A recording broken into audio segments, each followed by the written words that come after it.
Just Pebbair reach అయినాము. ఒక tea break కోసము national హైవేకి వెళ్ళడానుకున్న బైపాస్ రోడ్లో టీ తీసుకుంటున్నాం. ఇప్పుడే బైపాస్ రోడ్ ఎక్కేసినాము. బైపాస్ రోడ్ నుంచి మనము హైవేకి బయలుదేరుతున్నాం. హైవే నుంచి ఇంకా డైరెక్ట్ కర్నూలు, మధ్యలో జోగులాంబ, అల్లంపూర్ దేవాలయం కూడా ఉంటుంది. అవన్నీ మనం తర్వాత షూట్ చేద్దాం. ఇప్పుడు మెయిన్ టార్గెట్ అండ్ ఇంటెన్షన్ వచ్చేసి తిరుపతి. ఈ అన్న సూపర్ మ్యాన్ లాగా వచ్చేస్తా ఉన్నాడు. రోడ్ అంతా నాదే అనుకుంటాడు. ఒకవేళ ఎవరైనా రాంగ్ రూట్లో అంటే కొన్నిసార్లు ఎట్లా ఉంటుందంటే పరిస్థితి రాంగ్ రూట్లోనే వెళ్ళాల్సి ఉంటుంది అనమాట. జస్ట్ ఒక 100 మీటర్స్ కోసమో లేకపోతే 80 మీటర్స్ కోసమో అట్లా ఉన్నప్పుడు రాంగ్ రూట్లో వెళ్తుంటారు. కానీ అటువంటి టైంలో ఇండికేటర్ వేసి ముందర లైట్ వేసి ఆపోజిట్ పర్సన్ వచ్చే వాళ్ళకి ఇండికేషన్ ఇవ్వాలి, అలర్ట్ చేయాలి. అలాగని నేను ఎంకరేజ్ చేస్తలేను రాంగ్ రూట్లో వెళ్ళండి అని. తప్పని పరిస్థితిలో వెళ్తే కనుక అలా ఇండికేషన్స్ ఇవ్వడం చాలా బెటర్. కానీ సిటీ ఇట్లా విలేజెస్లో వెళ్తుంది, కానీ సిటీలో మాత్రం ఖచ్చితంగా ప్రాపర్ వేలోనే వెళ్ళాల్సి ఉంటుంది. హైవేలోకి ఎంటర్ అయిపోతున్నాం. ఇప్పటికీ మనకున్న ట్రావెల్ డిస్టెన్స్ 450 కిలోమీటర్స్లో జస్ట్ 50 కిలోమీటర్స్ మాత్రమే కంప్లీట్ చేసుకున్నాం. ఇంకా highway Kurnool highway, national highway 7 ఎక్సలెంట్గా ఉంటుంది రోడ్డు. నేను ఇంజనీరింగ్ చేసింది కర్నూలులో అనమాట. అప్పుడు ఈ రోడ్డు కన్స్ట్రక్ట్ చేస్తూ ఉండే. సో ఇప్పుడైతే సూపర్గా ఉంది. Let's enjoy the national highway 7.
Side ఇవ్వండి.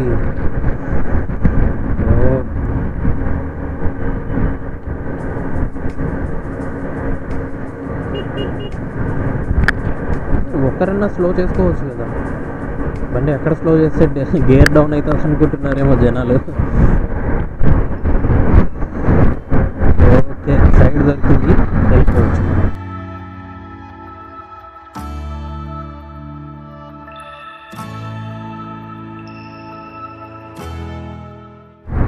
ఈ సంవత్సరము వర్షాలు బీభత్సంగా పడడం వల్ల ఎక్కడ చూసినా నీళ్ళు అసలు ఒక నిండు కుండల్లాగా ఉన్నాయన్నమాట. మనము బీచ్పల్లి బ్రిడ్జ్ దగ్గరికి వచ్చేసినాం. ఇప్పుడు ఆ అన్నకి ఏమైందో, లారీ డ్రైవర్కి స్లోగా వెహికల్ నడుపుతున్నాడు. ఏంటో సమస్య. బీచ్పల్లి తర్వాత ఎర్రవల్లి తర్వాత మరికొన్ని ఊర్లు వస్తాయి. దాని తర్వాత అల్లంపూర్ తర్వాత కర్నూలు. తెలంగాణ రాష్ట్రాన్ని వదిలి కర్నూలుకి వెళ్ళేటప్పుడు ఈ కరోనా కాలంలో ఎటువంటి రూల్స్ అండ్ రెగ్యులేషన్స్ ఉన్నాయో నాకైతే ఐడియా లేదు.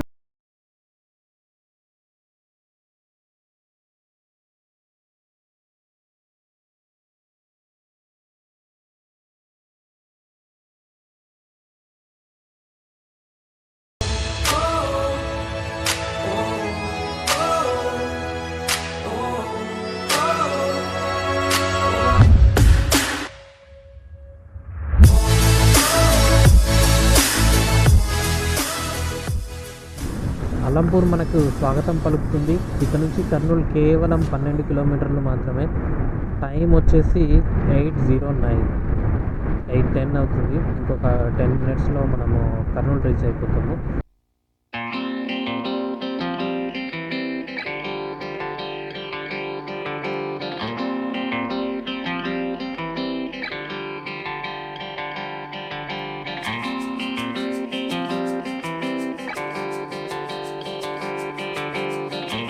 అలంపూర్ రైట్ సైడ్ వెళ్తే రాయచూర్, స్ట్రైట్గా ముందుకు వెళ్తే కర్నూలు.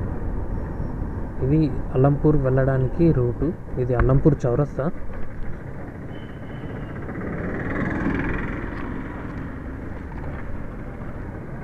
దక్షిణ కాశీ అలంపురం అని రాసి ఉంది అక్కడ. కర్నూలు వరకు మనం సేమ్ జర్నీని కంటిన్యూ చేసేద్దాం. మీరు కూడా నాతో పాటు చూస్తున్నందుకు చాలా సంతోషం. Thank you.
ఇలా వెల్కమ్ పలుకుతుంది అనమాట.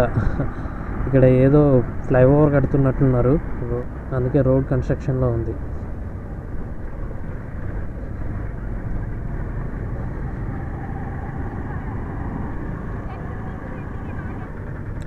రోడ్ కన్స్ట్రక్షన్స్లో ఉన్నప్పుడు బండి డ్రైవ్ చేయాలా ఎంత ఇబ్బందికరంగా ఉంటుందో. చాలా చాలా చాలా ఇబ్బందికరంగా ఉంటుంది. ఇస్తాం బాబు, నీకే సైడ్ ఇస్తాము.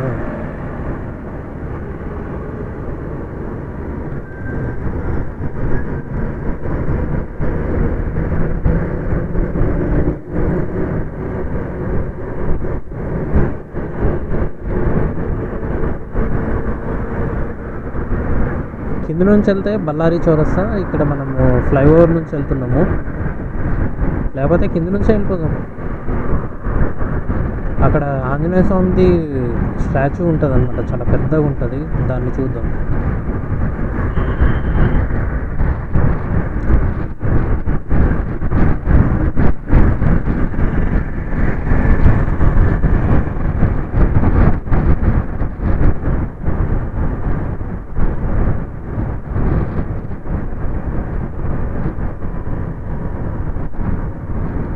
ఇక్కడే ఆంజనేయ స్వామి స్టాచ్యూ కనిపిస్తుందో లేదో.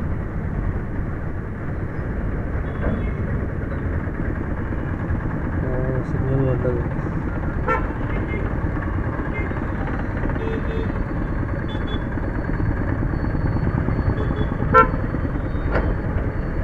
సిగ్నల్ ఏం లేదు, జనాలు ఎలా పడితే అలా వెళ్తూ ఉన్నారు.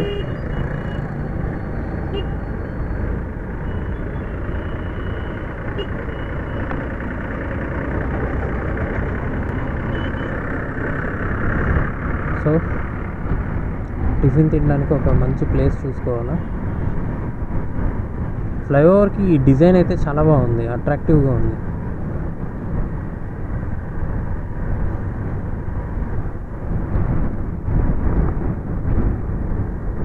ఇక్కడ రైట్ సైడ్ కనిపిస్తుంది, అదేదో టెంపుల్ అనుకుంటా. చాలా బాగుంది. నేను ఇంజనీరింగ్ చేసేటప్పుడు ఇక్కడ ఇంత అట్రాక్టివ్గా ఉండే టెంపుల్ ఏం లేకుండే. రీసెంట్గా కన్స్ట్రక్ట్ చేసినట్టున్నారు. అసలు ఎక్సలెంట్గా ఉంది, చాలా బాగుంది. మనం రిటర్న్ జర్నీలో టైం చూసుకొని విజిట్ చేద్దాం. ఓ లారీ అడ్డం వచ్చింది, మనం చూపించలేకపోతున్నాము.